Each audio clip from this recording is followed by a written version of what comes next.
Shalom sahabat-sahabat firman kehidupan yang terberkati dalam segala kasih karunia dari Tuhan kita Yesus Kristus. Selamat datang dan selamat bergabung bagi yang baru pertama kali mendengarkan renungan firman Tuhan di channel ini. Apabila berkenan, saudara bisa memberikan like, komen, dan subscribe, serta share agar renungan ini dapat menjangkau lebih banyak orang dan menjadi berkat bagi saudara-saudara seiman kita yang lainnya. Sahabatku, sebentar lagi kita akan mulai mendengarkan firman Tuhan, tapi sebelumnya mari kita satukan hati untuk berdoa. Bapa Surgawi, terima kasih untuk hari yang baru yang Kau berikan bagi kami. Kami bersyukur bahwa Engkau selalu memelihara hidup kami dan menolong kami dalam segala permasalahan kami. Kami percaya setiap orang yang berharap kepadamu tidak akan pernah kecewa, karena Engkau adalah Allah yang maha baik dan mengasihi kami. Ya Bapa, sebentar lagi kami akan mendengarkan kebenaran firman-Mu. Berbicaralah ya Bapa, dan nyatakanlah isi hati-Mu, karena kami sudah siap untuk mendengarkan. Terima kasih ya Bapa, di dalam nama Tuhan Yesus Kristus kami sudah berdoa. Amin. Sahabat firman kehidupan yang terberkati, kebanyakan orang memiliki demam panggung, yaitu ketidaknyamanan untuk berdiri di atas panggung atau menyampaikan sesuatu di depan banyak orang. Akan tetapi, kebanyakan orang juga memiliki keinginan untuk tampil di bawah sorotan atau perhatian orang lain. Media sosial seperti Facebook atau Instagram mengalami peningkatan pengguna karena banyaknya orang yang suka untuk menampilkan dirinya secara online. Lihat saja foto-foto yang ditampilkan di Facebook atau Instagram. Kebanyakan seputar hal-hal yang baik dalam diri seseorang atau yang ingin diperlihatkan sebagai sesuatu yang baik. Bukan berarti bahwa Facebook atau Instagram berkonotasi negatif, karena ada sisi positif dari kedua aplikasi tersebut, seperti menghubungkan teman-teman, keluarga, atau memberikan info-info yang berguna. Tetapi dalam renungan firman Tuhan hari ini, kita akan membahas mengenai motivasi seseorang ketika menampilkan atau memperlihatkan sesuatu.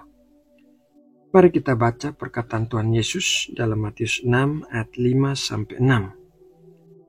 Dan apabila kamu berdoa, janganlah berdoa seperti orang munafik. Mereka suka mengucapkan doanya dengan berdiri dalam rumah-rumah ibadat dan pada tikungan-tikungan jalan raya, supaya mereka dilihat orang. Aku berkata kepadamu, sesungguhnya mereka sudah mendapat upahnya. Tetapi jika engkau berdoa, masuklah ke dalam kamarmu, tutuplah pintu dan berdoalah kepada Bapamu yang ada di tempat tersembunyi. Maka Bapamu yang melihat yang tersembunyi akan membalasnya kepadamu.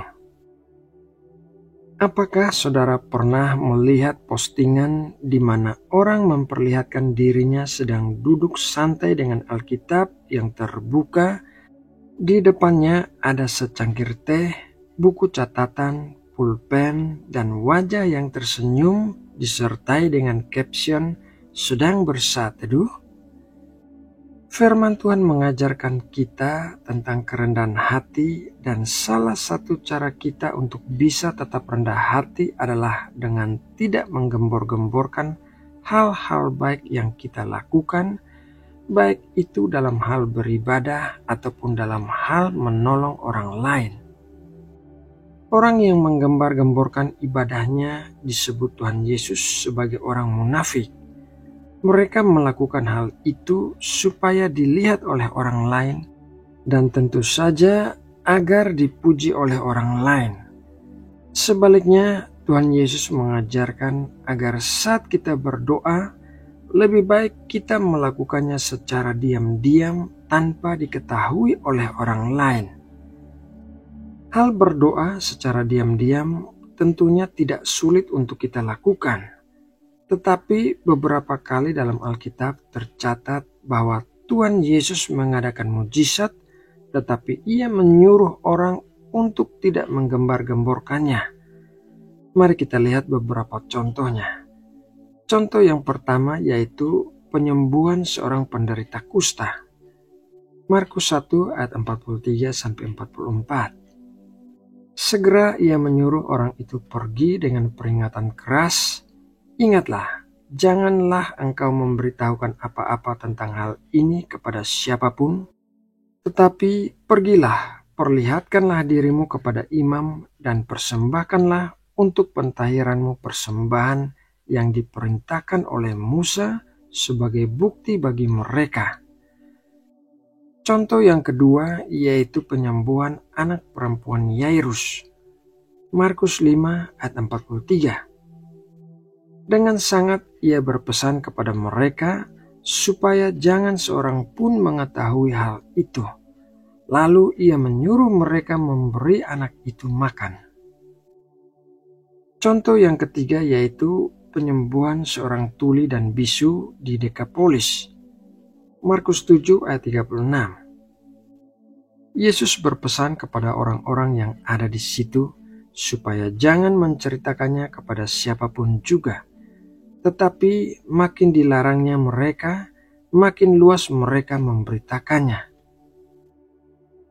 Sahabat firman kehidupan yang dikasihi Allah, motivasi kita saat melakukan atau menampilkan sesuatu merupakan hal yang penting di mata Allah. Beribadah atau melakukan kebaikan dengan motivasi agar menerima upah dari Allah atau agar dipuji oleh orang lain tetap diperhitungkan oleh Allah.